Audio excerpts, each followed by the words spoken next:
Hello, my name is Quaid McBean. I am the Assistant Superintendent at Lakeside Golf Course in Chestermere, Alberta. Today is going to be a short video of how to do course setup, and it's going to be a training guide and also a learning goal for my DFS at Olds College.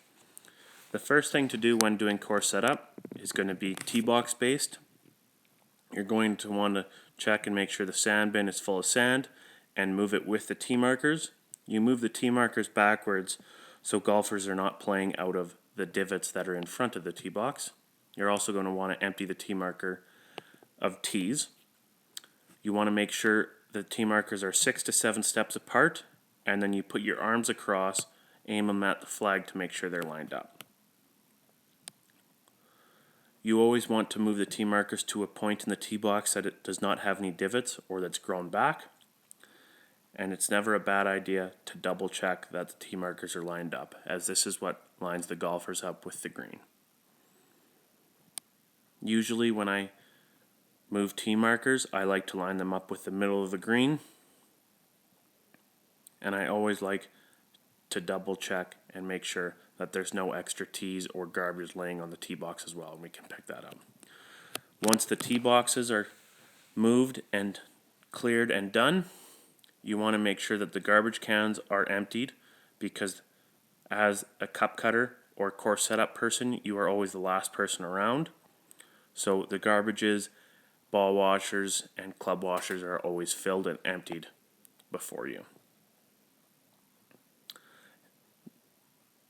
Also, being a cup cutter or course setup person, you're always driving around making sure everything on the course is good, such as ropes are straight, garbage is picked up, there's no debris laying around on the golf course such as vandalism, garbage of any sort. You want to make sure that the bunkers look good. You want to make sure that there's rakes around the bunkers. From here, once you get to the green, you want to make sure you grab all your tools such as the flag, the cup cutter, and the cup cutter supplies, and your divot tool. When first walking onto the green, it's a good idea to look. Make sure the greens mower never missed any spots or left any debris behind. Next, you want to pick out a good unworn spot for your flag. This green was a blue flag yesterday, so today it will be a red flag, because the rotation goes red, white, blue, and then once it's blue, it goes back to red. First thing, you want to insert your cup cutter tool to make a new cup. Then put your cup in and use your cup setter tool to set the cup in the ground. You can usually step on it with your foot a little bit, and then stick your red colored flag in and make sure it's straight. You want to check both sides to make sure it's straight. Then you will grab your cup cutter full of your cup and your supplies and head back to yesterday's flag. Once you get here, you will pull the flag and pull the cup with your cup pulling tool as shown. Then you will want to take your pick and stir up the bottom sand and fill it with some more sand so that the cup is the plug is flush with the greens. Sometimes this might take a couple times, so you take the pick and pull out the old plug.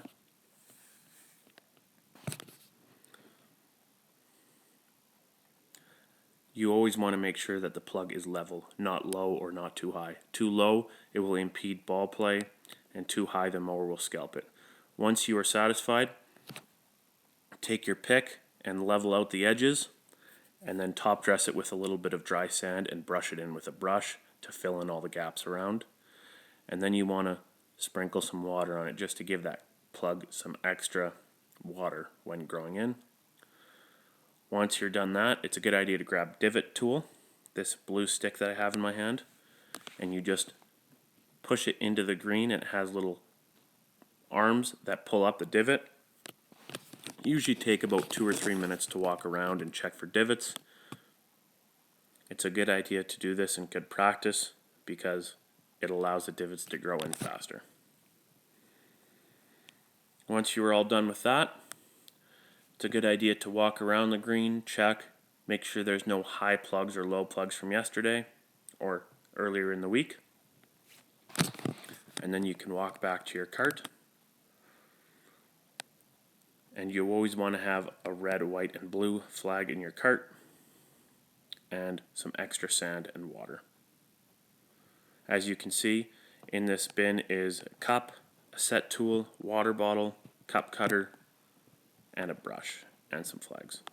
Once you are done cups, you always put back the tools out of your cart into the same place so they are ready to go for tomorrow. Organization is key as it makes the job early in the morning and getting ready for it nice and easy for the next day. Put your 3 flags back on the wall in the flag storage. Next, you will hang your divot tool and your cup cutter on the wall.